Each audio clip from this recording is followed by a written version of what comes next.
So two teenagers aged 14 and 16 made a bet with each other. They challenged each other to see who's more stupider. Who is the donkey of them all? On March 1st, they had an argument. I'm an idiot. The other one said, no, I'm an idiot. I'm stupider than you. The other one said, I'll prove to you that I'm stupider than you. They decided to go to Westfield Shopping Center in East London. They went to the third floor, picked up the couch, no-scoped it off the third floor to see which fish they're going to get on the ground floor. Who's the lucky winner who's going to get shut off by the couch? And the other one obviously had to think of something creative to be stupider than the other guy and decided to film the whole incident on his Snapchat. Go, yalla. There's no way this guy's doing. Oh no. What the fuck is this? Code. Oh God.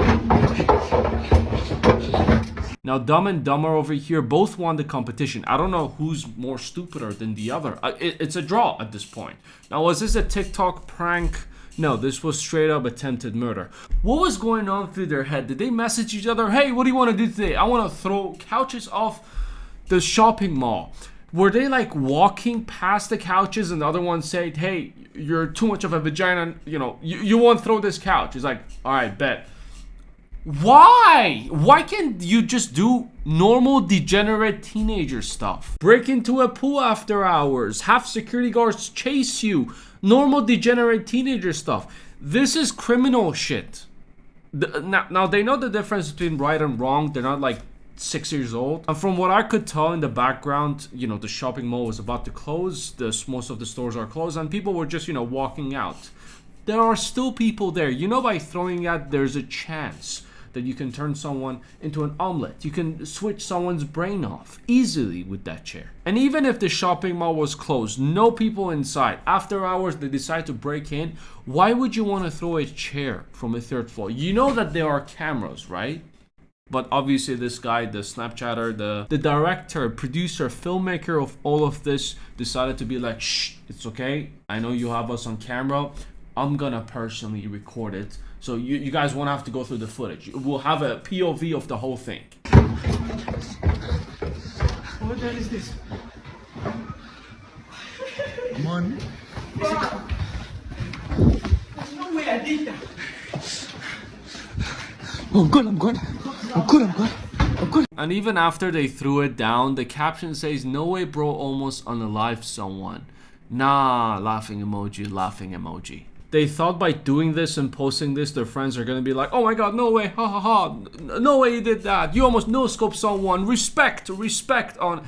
No, they're not. Even when I was 14, 15, if my friends did that, I'll unfriend them. Now there's one question running through your head right now. Were there consequences for their action? Did they get arrested? Did the police investigate this? No, they did not. They're walking free. We don't even have the... I'm kidding. They're caught in 4K. Police investigated. Boom, shatak. In 3-4 days, they caught them. After the video started circulating online, it started going viral. They got a little bit too excited. They started jumping up and down. Look, we're famous. Fuck yeah. I wanted to be famous for a long time. I didn't know all it took was throwing a chair off of a third floor. Well, anyways, we made it now. We're TikTok influencers. They started planning future contents, coming up with fresh ideas, but that's when police knocked on the door and went, shh, come here, you donkeys. Both teenagers were charged with criminal damage with intent to endanger life. And their court hearing was just 5 days ago, 6th of May. Now, from what I could find from the UK news, they both appeared on 6th of May for the first time. However, their first hearing had to be scheduled on another day, 21st of May, because there were some problems.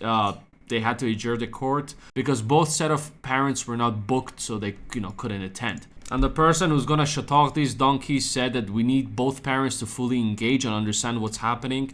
So we're gonna move it to 21st so they can all be there and support their sons.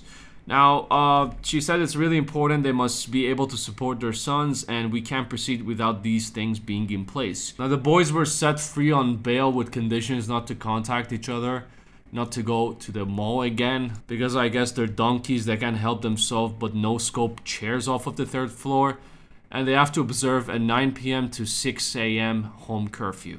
Now, the second question that's going through your mind right now, how much time should they serve? What I'm about to say, you might unsubscribe, but I'm going to say it anyways. I think they should serve no jail time, because if they go in jail, they're teenagers. They're going to get in that whole mindset of gang, brr, brr, brr, brr. They're gonna do more degenerate shit once they get out. What really needs to happen, also what I'm about to say, you're 100% gonna unsubscribe from my take and you're going to curse at me in the comment section.